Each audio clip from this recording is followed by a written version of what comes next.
Junyuk, jeune homme ordinaire, se retrouve propulsé dans une réalité parallèle, la vallée de la mort.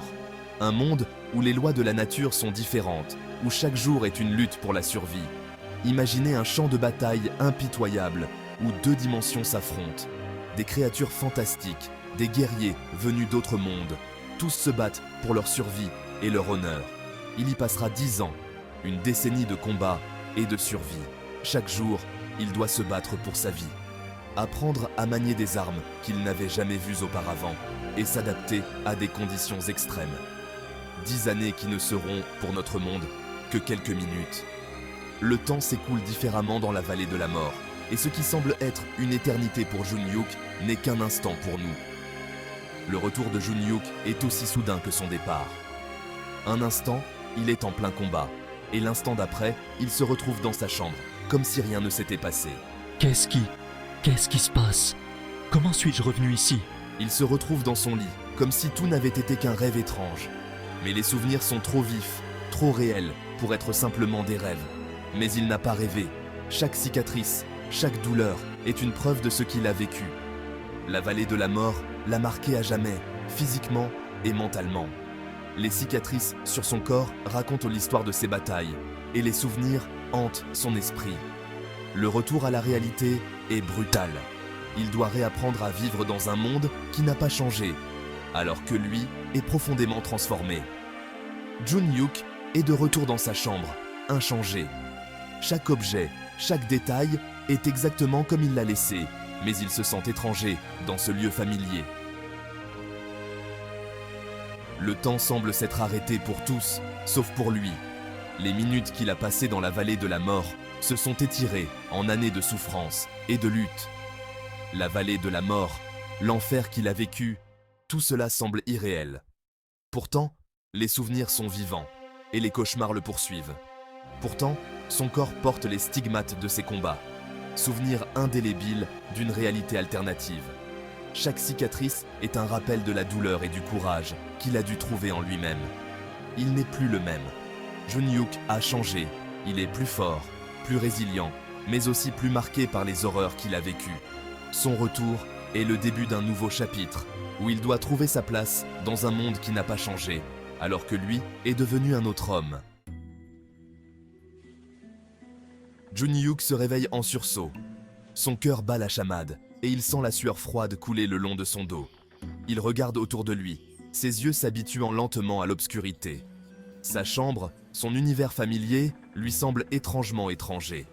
Les ombres dansent sur les murs, et chaque objet semble légèrement déplacé, comme s'il était dans une version alternative de sa propre réalité.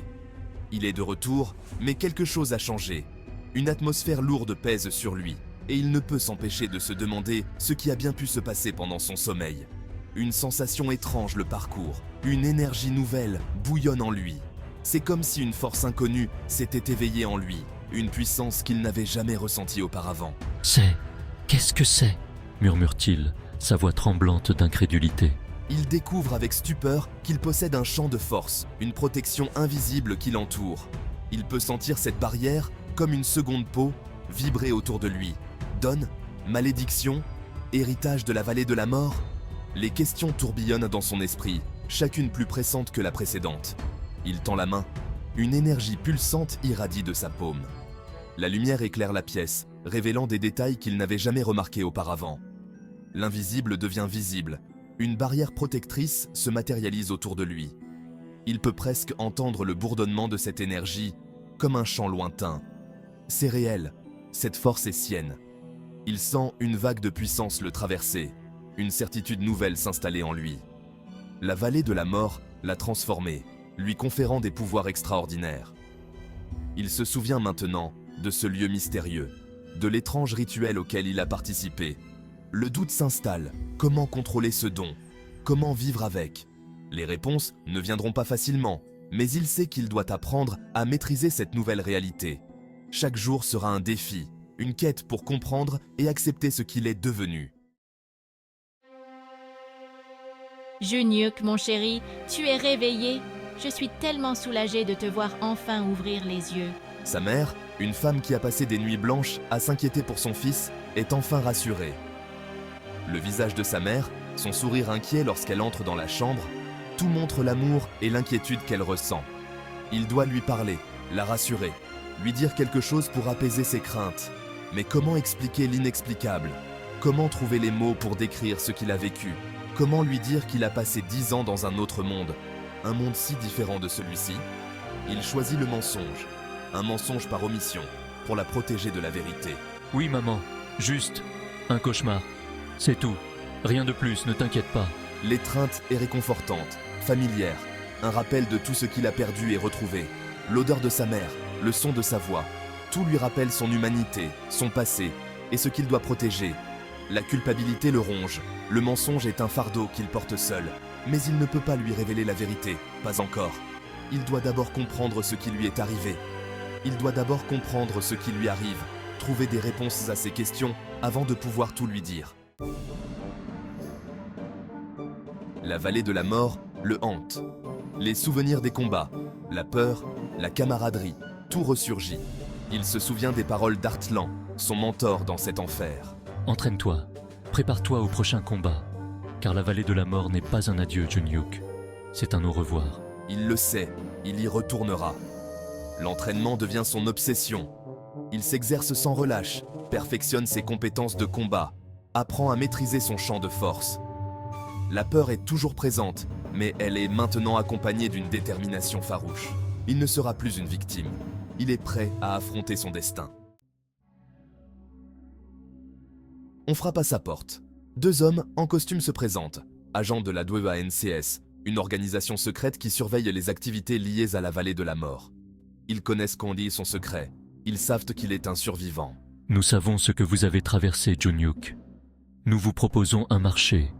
Devenir le visage de notre organisation, un symbole d'espoir pour les familles des disparus. La proposition est alléchante. Gloire, fortune, reconnaissance. Mais à quel prix?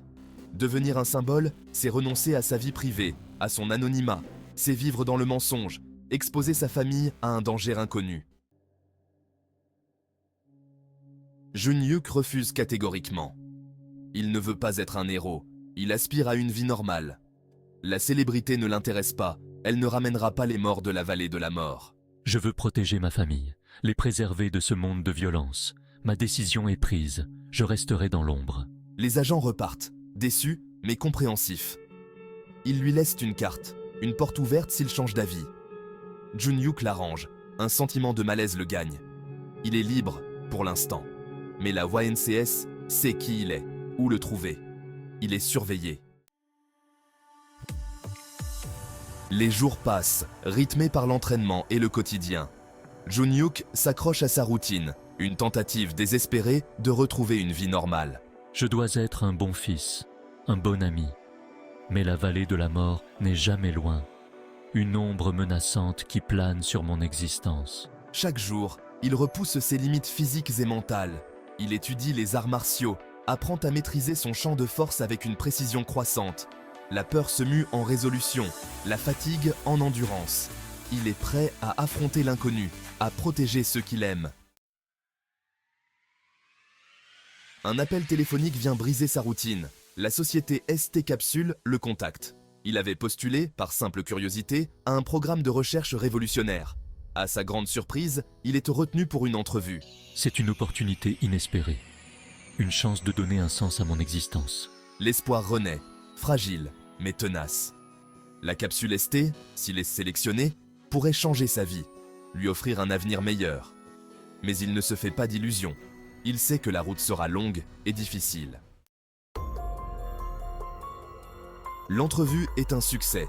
Jun-Hyuk est sélectionné pour participer au programme ST Capsule. C'est une nouvelle vie qui commence, pleine de promesses et d'incertitudes. Je me sens partagé, entre l'excitation et l'appréhension. Le programme ST Capsule est shrouded de mystère. Quelles sont les véritables intentions de la société? Quel danger se cache derrière cette technologie révolutionnaire? Jun-Hyuk est prêt à prendre le risque, pour lui, pour l'avenir. Avant de se lancer dans l'inconnu, Jun-Hyuk rend visite à sa mère. Il lui promet de revenir, de ne jamais l'oublier. Il ne peut pas lui dire la vérité sur la capsule ST, sur les dangers qui le guettent. Il se contente d'un sourire, d'une promesse silencieuse. Je te promets, maman, je reviendrai. Fais attention à toi, mon fils. Il promet également à Heartland, dans le silence de son cœur, de survivre, de se battre pour honorer sa mémoire. Il n'est plus seul. Il porte en lui le souvenir de ses compagnons tombés au combat. Junhyuk se tourne vers l'avenir, un mélange d'espoir et de détermination dans le regard. Il ne sait pas ce que lui réserve le destin, mais il est prêt à l'affronter. La vallée de la mort l'a transformé, forgé en un guerrier. La route sera longue et semée d'embûches, mais je ne suis plus le même. Il a traversé l'enfer et en est revenu. Il est un survivant, un guerrier. L'espoir persiste, une flamme vacillante dans l'obscurité.